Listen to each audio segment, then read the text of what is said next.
Live from Washington, I'm Aisha Tanzim, and you're watching Access Point.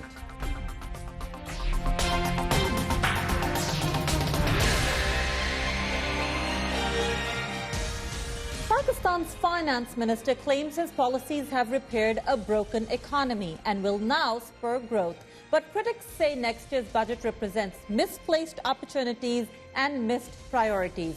Today, we will discuss Pakistan's economic priorities as highlighted in the budget. Joining us in the studio is Jeff Franks. He's the IMF's mission chief to Pakistan. Rana Asad Amin is joining us via telephone from Pakistan. He's an advisor to Pakistan's Ministry of Finance. We're also joined by Dr. Zafar Moeen via Skype from Dubai. He's the former director of Pakistan Institute of Development Economics. Gentlemen, welcome to Access Point. Let me start with you, Mr. Franks. As an international lending institution that's giving money to Pakistan or lending money to Pakistan, how do you see the country's priorities and what does the budget look like to you? Well, the budget does some important things that have been agreed in the IMF program. It brings the budget deficit down further, getting closer to a sustainable budget deficit level. We've already come from an 8% deficit down to a 6% deficit, and this budget will bring it down below 5%. So that's an important achievement. It also increases the tax to GDP ratio. Perhaps we might have wanted more there, but it's certainly doing that. It's also allocating more spending to the Benazir Income Support Program to deal with the poorest people in Pakistan.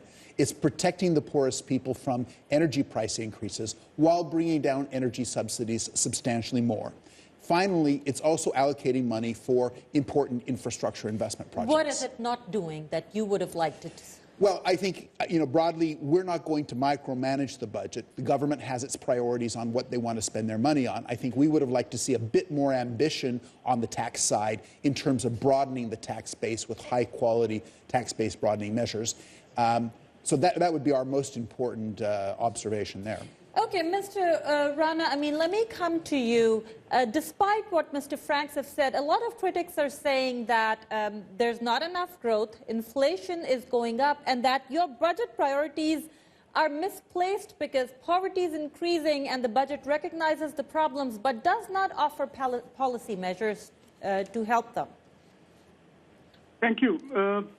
I entirely agree with what Jeff has said, but I can add that this budget is pro-growth, pro-poor, and we are trying to have the inflation on a downward trend. For example, our growth, let me tell you the GDP growth first. Jeff will witness you that in the beginning of the program, IMF has predicted a growth of 2.8%, and in the second or third review, they have increase it to 3.3%, whereas we have predicted right from the beginning at the start of making this budget last year that we will achieve 4+%. And according to our projections, we have achieved 4.1% till now. And we are on track. Our growth is on upward trajectory and our inflation is down.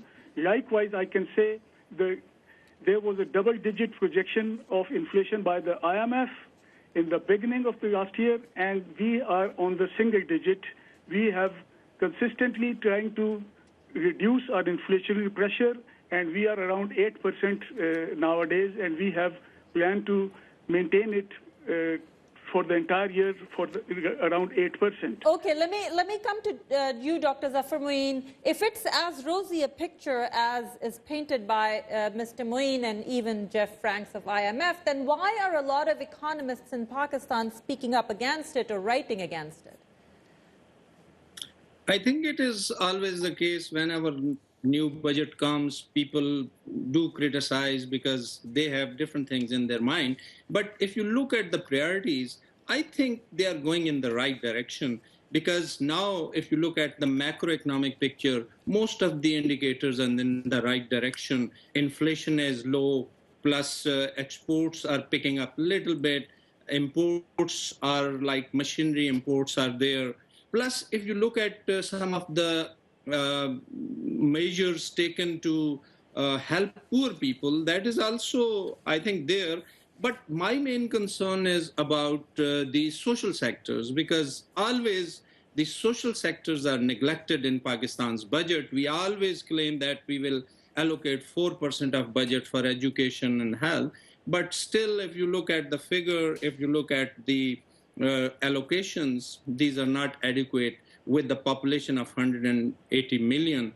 And so far, I think we are unable to break that cycle.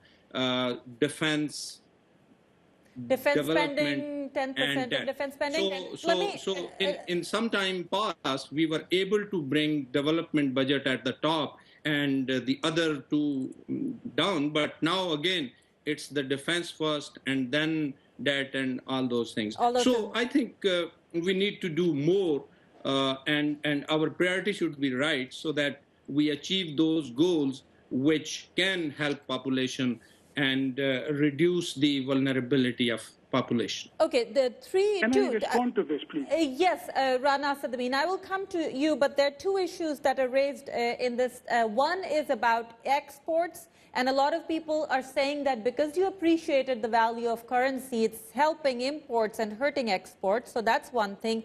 And then with education, you promised last year, this government promised 7%, it's only, and now they're saying it'll be 4% 4 years later. So please respond. Yeah, thank you very much. First of all, about this vulnerable and the poor segment of our society, this is for the first time, my friend Jeff will also bear me out, that we have the lowest echelon in our society, which we are supporting with cash grants. And till yesterday, they have been allocated 75 billion rupees to be dished out to each family at the rate of 1,200 rupees per month. But this budget has increased the cash grant to 1,500 rupees per month, which is exactly 50% increase if you compare it from the last year. Last year, they were getting 1,000 rupees per family. Now, this year, they will be getting 1,500. And instead of 75 billion, we have allocated 118 billion to support them, which includes some initiatives, some Prime Minister's initiative for the youth also. Secondly, we have increased the minimum wage of this country, which used to be 10,000 till the announcement of budget. But from the 1st of July, it will be 12,000. There is a jump of 2,000 as a wage increase per month. And then we have also taken care of the civil servants and gazetted, non-gazetted by raising their salary by 10%. The pensioners have also been given an increase of 10%. Okay, so all in all, we have increased the widow pension also. Okay, so let's not go into every. Coming to your point of exports, yes, our exporters are hit by 7 or 8% increase in the value of rupee. But in this budget, we have compensated them by reducing. We have given them several incentives. You have, and we will come back to that. Let's take it one step at a time, Mr. Franks. I'll come to you. This whole idea of education and giving them cash grants of 1,000 versus 1,500, which in this day and age is still nothing. Enough, or should it just have been simple increase in education spending? Well, I think that probably Pakistan needs to think about doing both. Most countries with large poor populations are implementing these cash transfer schemes to the poorest of the poor. Brazil has done it, Mexico has done it, many other countries are doing this. So I think it's a good idea for Pakistan. This is something that crosses party boundaries. It was started by the previous government, but this government has very aggressively moved to step up the number of families that are receiving these cash transfers from 4.5 million up eventually to 6. It's going to be 5.5 million this year. So that's a significant number of families. And the benefit rate, as Rana mentioned, is going from 1,000 rupees to 1,500 rupees per family per month. In addition, there is going to be a new tier of benefit, which will be a cash transfer in exchange for the families keeping their children enrolled in schools. Okay. So we need to spend more on education, but also give those poor families incentives to keep their children enrolled. Dr. Moin, enough is being done, or should they just have increased the education spending as you suggested? You're talking to me? Yes, Dr. Moin. My point is very simple. I know a lot of measures has been taken, I know the government servant has been given 10% attack relief, pension has been increased, minimum wage has been increased, fixed medical allowance has been increased to 1,000. This Benazir income support program, now the allocations are made 118 and 1,500 is the benefit. I know all these things, but are these enough? Your population, the poverty rate, I was just looking at some of the surveys, they are saying that 50% of the population is living below poverty. I don't know what is the source of this figure, but still, this is a huge number. I think the and for government that, admitted we to need that. those programs which really pull population out of this misery. And for that, instead of just giving them cash allowance or cash money, they should be given some training. And I am looking at the Ministry of Education and Training and the allocations given to them. It is just a meager amount. How we are going to train people, how we are going to make them ready. Here, I'm sitting in this UAE market, and this is a huge market for Pakistani laborers, but if we get skilled labor, the earnings will be 10 times more. How we are going to prepare this skilled labor and send them out and bring more remittances for these on which we are relying now. So I think there are a number of priorities which are being missed out. I totally agree that a number of measures has been taken, but my point is that if we really want to make our population self-reliance and make them to go for good jobs, then we have to train them, we educate them, we have to allocate more resources. That is a huge problem, Dr. Zafar Moeen, stay with us. That's a huge problem that you've pointed out. Mr. Amin, the problem is that it's not me or anybody else saying this is what the government should have done. This is what the government promised. This is what the finance minister promised last year. They promised that Pakistan's education allocation would be 7% in the year 2014-15. Now they're reneging on that promise. Now they're saying it's going to be up to 4% in 2018. So why were they... Let me clarify, and very candidly, I could say that he has never promised this last year to raise education expenses to GDP from 2 to 7% in just 1 year. You know what 1% GDP means? It's a 280 billion rupees. And multiplied by 7 means 16 or 1700 billion rupees. He has never promised like that next year. This year, my Prime Minister has promised that by the end of this term of his government, he will raise it from 2 to 4%, and that we will do. And secondly, let me explain that education is devolved to the provinces now. You have just seen the budget of the federal government. Federal government is only looking after the higher education. We have raised the budget of higher education by 7 billion rupees this year. Let's wait for the provincial governments to announce their budget in this month, and then we can tell you in all how much we have increased our budget for education. Okay, so that's another issue with this budget. This budget is not the whole picture, Mr. Franks. As he said, a lot of new things have been devolved to the provincial governments, so we have to wait for the provincial governments. Would it increase inter-provincial differences, and therefore, there are some provinces that are already complaining that they're not doing as well as the other provinces? Well, there are transfer mechanisms in place that have been designed and put in place by constitutional amendment to allocate the resources among the provinces in a certain way. I think, it's for Pakistanis to decide how they want to allocate those resources. What we would say in the IMF is that as a new NFC award begins to be negotiated this coming year, it's a good time to revisit those decisions and see if you've got the right mix. One of the concerns that we in the IMF have is that a lot of ability to levy taxes has been devolved to the provinces, but the provinces haven't done a lot with that devolved ability. They're still mainly relying on transfers from the central government. One opportunity to dramatically increase education and healthcare spending would be for the provinces to step up their own taxation and use that money in that way. Dr. Zafar Moeen, do you think that these transfer mechanisms that Mr. Franks is talking about that are in place are enough? See, the main point is that, okay, we are now transferring these funds to provinces, but do they have the capacity, or are they going to build their capacity in the meantime when they will be receiving this? I think we have to do this homework first and then do all these things, because in our provinces, at the district level, at the division level,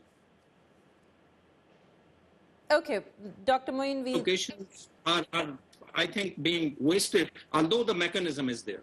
Okay, so you're saying that even though the provinces will get the money, they don't have the system in place to be able to use the money? Properly use I the beg money. to disagree They don't with have this. the If you permit capacity. me, can I There is no explain? capacity Yes, building for Mr. these Amin, things. just give me a second. Yes, Mr. Amin, yeah, you can now explain. Thank you. Prior to this NSC award, which Jeff has just talked about 3-4 years back, provinces used to spend around 600 billion per year, all 4 provinces. This year, they have spent around 1,200 billion, and that's the capacity they have shown to spend. And next year, they'll be receiving 1,700 billion rupees. That is around 400 billion rupees more than this year. So they are developing the capacity. They are adding their budgets not only to social sector but to infrastructure also, and that's the way they are doing it. And we are pretty happy with that. Okay, let me come to another, unless you want to add, do you want to add something? Okay, let me come to another issue that came up and we didn't touch it, which is exports and the raising of the, appreciating the currency. Mr. Franks, good idea, bad idea? Well, we in the IMF are committed to the idea that Pakistan is well served by a flexible exchange rate, which is able to adjust according to the demand and supply in the economy. I think our analysis is that the exchange rate is a bit overvalued. It's not radically overvalued, but some depreciation of the currency would not only be good for exporters, but would also be good for reserve accumulation. Having said that, we do not want the government to dictate the exchange rate. We want that to be determined by market forces. Okay, Dr. Zafar Moin, what do you think about the exchange rate? And the finance minister is very proud of the fact that the dollar is under 100 and he's keeping it there. Yes, I think if I see Frank's statement, that is correct. That might be our rupee is overvalued, but the problem is that our people, they really need a signal. Here, it doesn't matter, but if we say that our rupee is strong, I think that gives a very, very good feeling to people. And with that feeling, I think everybody is happy that at least we are doing something. So from that point of view, I think this is a good achievement by the government that they reduce it to certain level. But as far as exports are concerned, I think we need some surplus. And with the shortage of electricity and all those problems, we, I think, should need to look at the production side as well. So exports are the surplus, which the country doesn't need and it is selling outside. So do we have enough of that surplus which we can sell out? This is the main issue. And now, as the government priorities are coming up, and I think they are giving a lot of concessions to investors to come to Pakistan, I think now it's a good time for Pakistan to make some such policies where they attract a lot of investment so that their production capacity increases. And that way, I think we will be able to increase our exports. And now, Dr. Moin, you said that the price of dollar makes people feel good. Now, one criticism, and I'll come to you, Mr. Amin, to answer this. One criticism for this government is that what they should have done was Pakistan was in a different place. For the first 2 years, they should have taken people on board, told them we had a difficult road ahead, made the difficult decisions that didn't make people feel good, and then spend the rest of the 3 years making people feel good for the elections. If you don't make the tough decisions now, how are you going to do it closer to the elections? Hence the price of dollar, and which is hurting the exports, etc. What would you say to that? Yeah, government has already taken tough decisions, and the tariff on electricity, which was not raised by the previous government for some reasons, political expediency behind that, this government has raised it in the first 4 months. And that decision was quite painful, and people have adjusted that, understood that. Then this government has raised the tariff of gas also. And Jeff will be bearing me out. We are doing exactly according to the IMF program. Because of this program, our reserves has gone up from $8 billion to almost $13.5 billion. That has given stability to rupee. Rupee is now stable for the last 4 or 5 months, between 98 to 99 rupees. And I can assure you that State Bank of the government is not intervening. We have just curbed the speculative activities which were rampant in the exchange market, and that has helped. Finally, about the exporters, yes, they were hit, but we have given them a good package in this budget, and they are all very happy. We have taken all the exporters on board, all the textile exporters on board, which we constitute 65% of export. They are very happy with the reduction of 2.5 percentage point in their short-term and long-term financing facility for export. Okay, let me come to the price of electricity and gas. Some economists say that was raised because of IMF. And Mr. Franks, I'll come to you. That's a criticism on the IMF. You put a condition on Pakistan that they had to raise prices of electricity and gas or the loan installments will suffer. You did not put a similar condition on taxation. And that's a bigger problem. Direct taxation, broadening the tax base, making sure that some of the large groups like agriculture are taxed, some of the very rich people are taxed. Why not? Well, first of all, it's not just a question of putting a condition on energy prices. It was an agreement that we made at the beginning of this government for the overall picture of how to adjust from a massive deficit of 8% of GDP to one that's much more sustainable, below 4 eventually.